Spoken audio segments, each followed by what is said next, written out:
Hello, samahan niyo akong magligpit ng aking mga anik-anikers.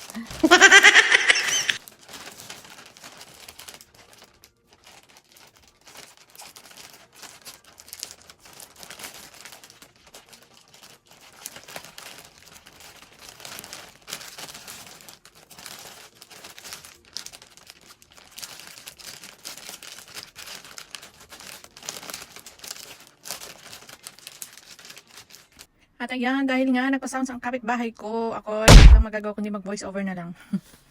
Ayun nga, dahil nga ako'y na-stress talaga. Stress talaga ako dahil nga, anong petsa na, o bayaran na sa mga kalamundan. Bayaran sa sakyan, pero wala pa rin kung bakit, ano nangyari, anong meron, ewan ko sa kanila. Kaya ito, anisipan ko na lang na magligpit ng mga pandamig. Dahil wala namang winter dito sa Pilipinas, charot. Hindi, mga gamit ko dati nung nagpapakaw pa ako sa ayan, itinabi ko nga dahil nga maliban sa pampasikip lang sa damitan. Nilagay ko na lang, nakahanap ako sa isa-isang nakahanap ako sa TikTok shop ng ganyan na pwede mo siyang ilagay sa ganyan. What? Wala na kayo dyan. At ayan nga, meron na rin siyang pang vacuum para lumiit. Wow! Magkaroon ng maraming space. Ayan, dahil hindi naman siya ginagamit, diba? Para malagyan natin yung mga kailangan pang ilagay. At hindi naman magulo tignan yung ating damitan pag nagbukas ng cabinet. At ayan, dahil nga malakas pa rin ang sounds ng kapitbahay, ay tuloy pa rin ang pag-voice over. Ayan, ang hirap talaga kapag ganito.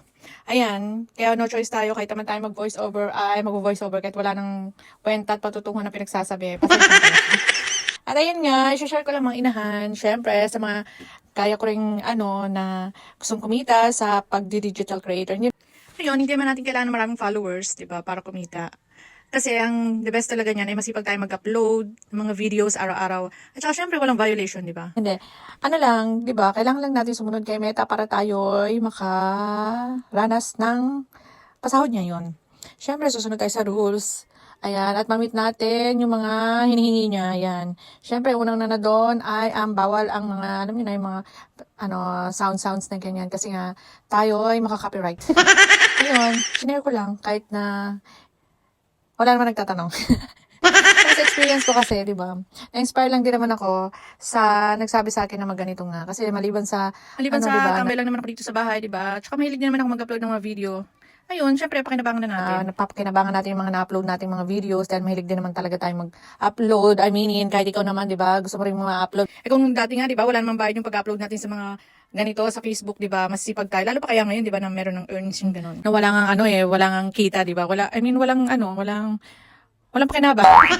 Kasi sa atin, di ba, mga lang yan, parang, yung pwede natin balikan, di ba, pag majonda na tayo, yung mga, alam nyo na, yung meron pa rin tayo makikita na, ay, ganito pala yung nangyari, no, ganito pala, ganyan-ganyan, ay, yung mga ganon, di ba?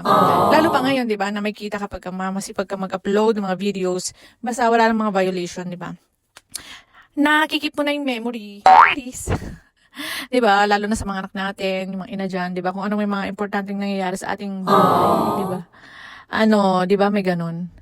Tapos, may kita pa tayo, di ba? Wala tayong violation. Kaya, mag-iingat din, syempre, hindi naman basta maka-upload ka lang ng video, di ba? Okay na. Sa una, mahirap talaga, lalo pag wala naman nagtuturo sa'yo, di ba? Kasi ang dami talagang bawal, as in, ang dami na hindi mo akalain na bawal pala yung mga ganun. Kasi minsan, lang din, tsempuhan lang din na okay sa'yo, sa iba bawal, tapos bawal sa iba, sa'yo okay pala yung mga ganun. Mga, lang yan, tsambahan, kumbaga, sorry. Sa mga sa daming bawal kay Sir Mets, yan, ay ang dami talaga sa mga hindi nakakaalam, di ba?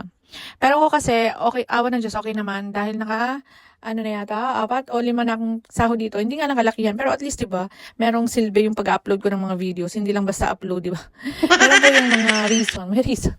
Oo, I mean, may kita, di ba? Lalo pag marami tayong views, lalo pag okay yung ating page or yung account natin. Kasi tinutulungan tayo mismo ni Meta na magpalaganap. Ay, kalat yung ating mga videos, di ba? Kaya mas nadagdagan. I mean, yung follower, lang yan, kusa lang yan pag nagustuhan nila yung video mo, pag natuwa, di ba yung ganun. Pero yung parang pipilitin natin yung tao na mag-follow sa atin, magbayad tayo, ganyan.